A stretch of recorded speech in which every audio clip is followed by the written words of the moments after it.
This is not true for most directors in the world, by the way. They are not necessarily famous faces, right? I mean, I know, like say, for in the context of Bombay, you could think of, say, Karan Johar, but Karan Johar hosts a talk show, so that's one of the reasons why. I mean, you would be one of the most famous faces who are directors.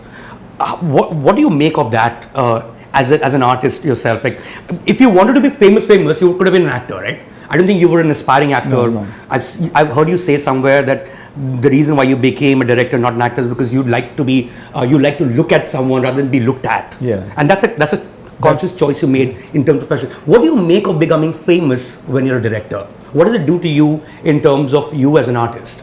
So it can have its problems because if then you have to find a way of not letting it stop you from having a regular life or regular experiences. Okay, and then I realized that it's possible. But yeah, when people recognize your face, then they kind of look at you, and then it makes the moment something else. And then there can be a kind of a sameness, because the sameness is the look with which people look at a celebrity or a known face. Yeah. But you've got to dispel that somehow, and it is possible, and one can do that. This is what I have. And also it kind of, you have to acquire the skill. Everybody, I've seen all the people that are recognized in public, they acquire a skill of how not letting it affect them adversely. To whatever that is precious, everybody likes to be seen, and I feel great when some people feel happy to meet me, or they come and get a that's picture. acceptance, validation at some not level. Only that, it's like, imagine you're just meeting somebody and that person is happier than they were before. Such a blessing, yeah.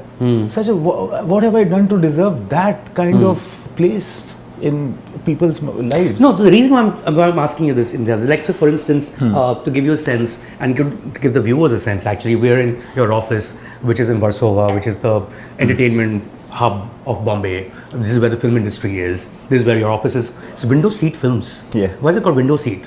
Because I was so fascinated by looking out of the window seat, and I thought that that's the road through which stories came to me. From the train. Yeah. From the Jabbi train and various other trains that you've traveled. So now, anywhere you go, and because I genuinely feel, and I want you to like sort of delve into this whole area also to some extent, because this is where you've lived for almost 20 years now, if not more, Warsaw and nearabouts, right? Is that it's almost like a public sector colony. Everyone is roughly in the same industry. There are hierarchies within it. Everyone lives around here because work brings them here. And anyone who meets you, and more likely they're meeting for the first time, they only talk about your work. जब we met आपने बनाई, अरे अब मजा आ गया, आपने Rockstar में तो फाड़ दिया sir. Now when you have to constantly be around those people, how does that sort of affect what you want to do next? You can easily feel like, bye, I arrived. Because your job is very inward. You have to think of something new each time. But the world is telling you, you've made it. This is the best. Can it hit you? Can it get to you? Can that fame get to you where later on, because you've also spoken a lot about pitfalls of fame in your films. Does it hit you in a way that maybe, I don't mean you personally, but have you seen people that hits where they become too satisfied? I don't know about people, but my experience has been, Mayank, that when a movie is made and by the time it is released and by the time people see it and hopefully like it, and when they come to me to talk about it, it's current in their minds. But I, for the last perhaps 6 months, I'm thinking about something else completely. So when somebody is talking to me about a film of mine that they liked, maybe even the latest release, I'm already thinking about the next film. So for me, it's like, you're saying these wonderful things, it's all very good, but even now I'm thinking that even Rockstar is competition to the film that I'm making now. I'm with this guy now. So I'm thinking, how do I make this well? All that you're saying is great, makes me feel wonderful, but I can't associate with it because I can't use anything of this to make my film better. Can I take anything from what you're saying to make my film better? What worked in Rockstar? So I'm like, Rockstar is already my ex-girlfriend. She's left. And I also feel sometimes, when they talk about it with so much love, believe me, the feeling that I have is that I'm a fraud. Yeah, that I have not done this. They feel that I am Rockstar. They feel that I am Jab We Met. How do I explain to them that I'm someone else, you know. And yeah, it's almost like I was with that person at that point, or I was in that life. You think that I'm that guy, but I'm actually not.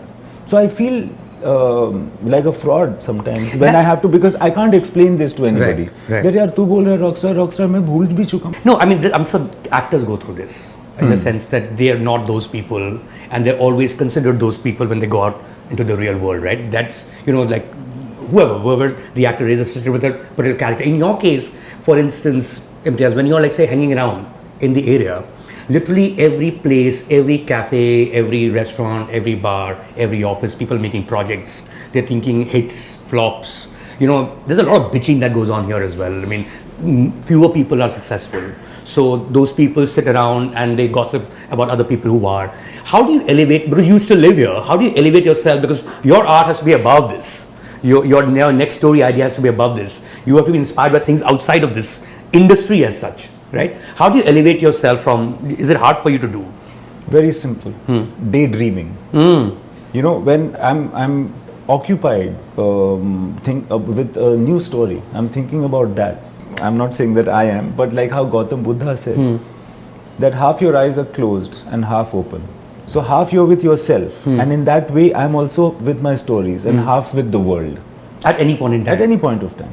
And in fact, people that are predisposed to be like this make it to the film industry. It's not the other way around. It is daydreamers, it is drifters, it is people who are always looking at, like on the other side of the hill or on the other side of the fence, that come to the film industry. You know, look at anybody's experience, and I dare say even your own. You know, we all of us, our generation, my generation, you're younger than me, I guess, but we are people that have drifted here. Because we wanted to be, because we were like dreamers. तो वही सपना बचाता है. Those daydreams save you from everything, because, you know, as I said, that is the problem when I'm talking to people that are talking about my films, because I'm now dreaming about something else. Similarly, when there is business being discussed or bitchiness happening, which is more often than not, right? Yeah. So then I know that the basis of me is like, I'm that lucky person that actually gets my livelihood out of dreaming, and that saves me from everything. It's like, it's my kavach kundali. But when you walk around here, and of course you've known them over years, not everyone makes it, right?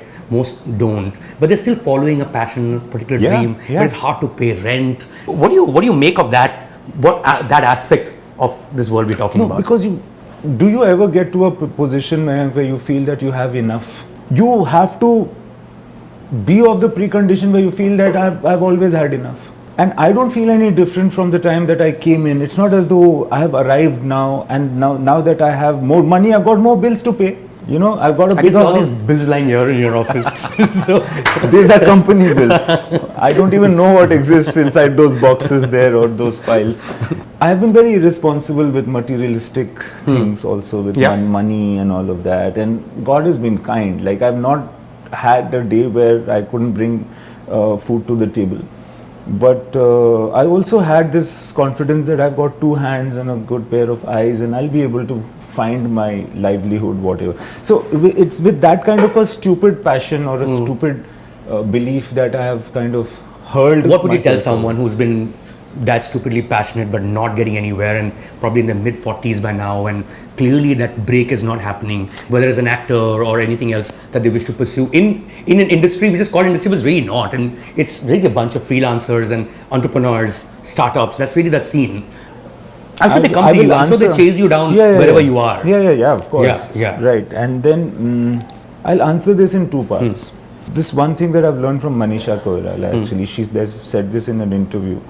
And it is that when she was auditioning, when Manisha Koirala came here, I'm quoting you, Manisha, if you're seeing this, with your permission, but she said that when I came here and I was auditioning, I used to go out and audition and come back home, and that was my life before I got a break. And I used to think that as long as I'm happy with this life, even if nothing happens, if I'm happy with this life of staying over here, auditioning and getting back and having this life, if I'm okay and I can pay for it, it's fine. The day I feel dissatisfied And the day I feel that I will only be satisfied only if something happens, then I will just go back to Nepal. You have to be satisfied in the life that you're living. For what it is. For what it is then. Right. Because it will never be different.